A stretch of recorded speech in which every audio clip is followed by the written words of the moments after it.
Hello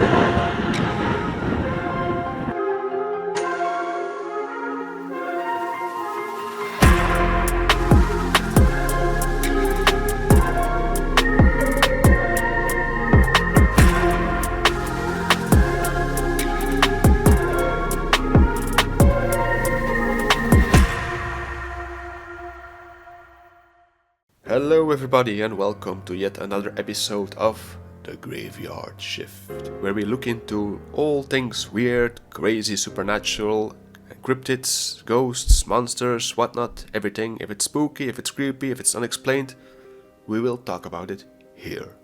What has two thumbs, likes to eat cucumbers and smell its own farts? That guy. This green little fella is a Kappa, a Japanese yokai meaning a supernatural entity.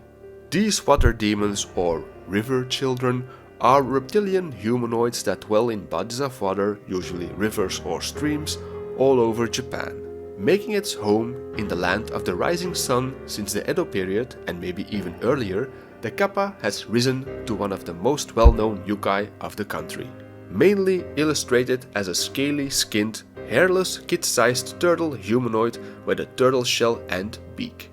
So far, nothing too out of the ordinary in the world of cryptids, until we take a look at the weird indentation on top of the Kappa's head. This dish-like dent on their cranial dome must always be filled with water. If the Kappa somehow spills the water of this head dish, it will lose all its power and be left defenseless. Yep, that's a bit weirder, but I'm gonna crank it up a few notches higher and mention the Kappa apparently also has 3 anuses. And I'm afraid we'll have to talk more about that later. These days the depictions of the Kappas are overall as a cute, playful water creature. But the older lore behind these mythical proto-ninja turtles is a lot more darker and gruesome. Did I say darker and gruesome? I meant royally fucked up. As mentioned before, Kappas love cucumbers, but their culinary tastes expand beyond the savory cucumis sativus to also include raw internal organs, and just to make it even more appetizing, they have a particular craving for human anuses. Even if the Kappa isn't hungry for a forbidden calamari ring, it might still go after your poop chute to obtain something called the shirokodama, which literally translates into small anus ball, a mythical fleshy sphere located inside the anus. What exactly is this ball? Nobody really knows. It might be the human soul hardened in a physical form. It also might be some sort of wishing jewel.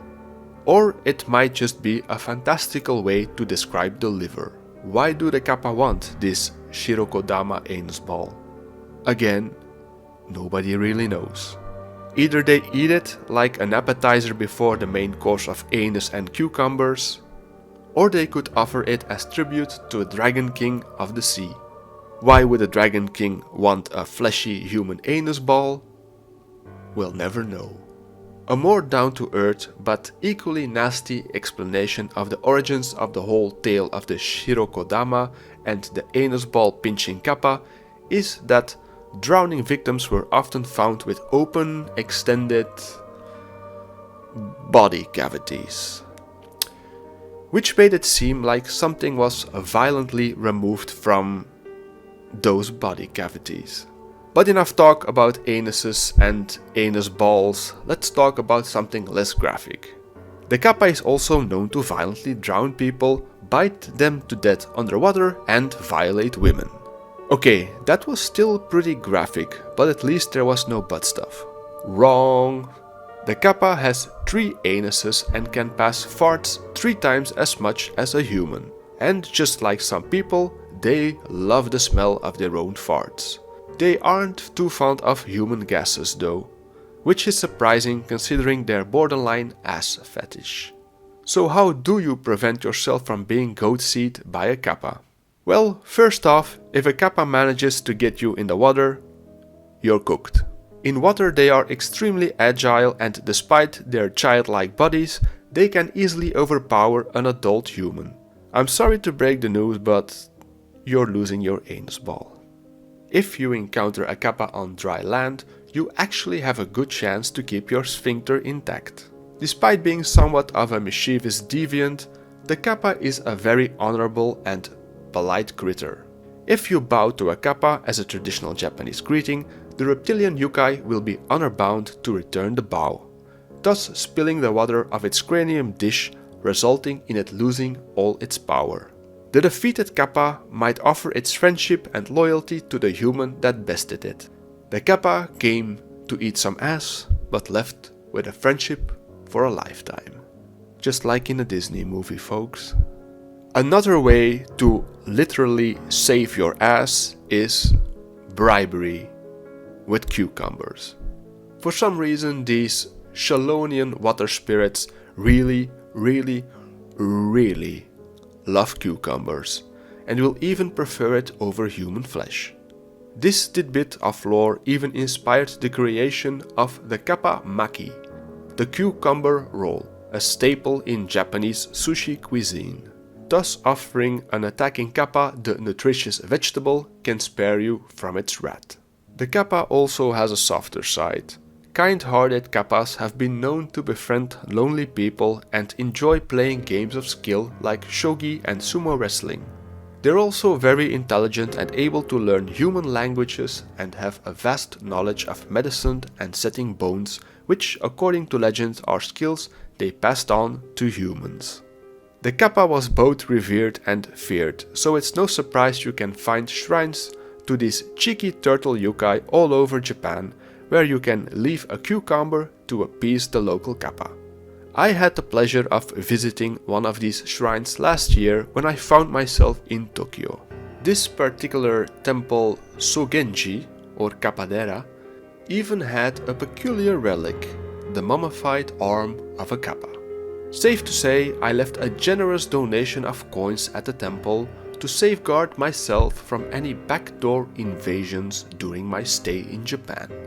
I'm happy to say I'm still in the possession of my Shirikodama. In the end, you can't really categorize the kappa as good nor evil. Just like with people, it's a big grey area. Some kappa are chill, some are mischievous, and others are straight up unhinged sociopaths. Current day Japan has somewhat tried to brush aside the more darker aspects of the kappa lore in favor of focusing on its more positive side, making our shell-wearing friends a lot more socially acceptable and marketable. Less of an anus-munching monster and more a kawaii mascot that enjoys a healthy and nutritious cucumber now and then. Despite its questionable habits, Japan has embraced the kappa as a part of the country's history and honors its legacy, firmly securing the kappa's spot in the pantheon of yokai and Japanese culture to this day. As long as there are enough cucumbers at hand, I think we're all good with the kappa.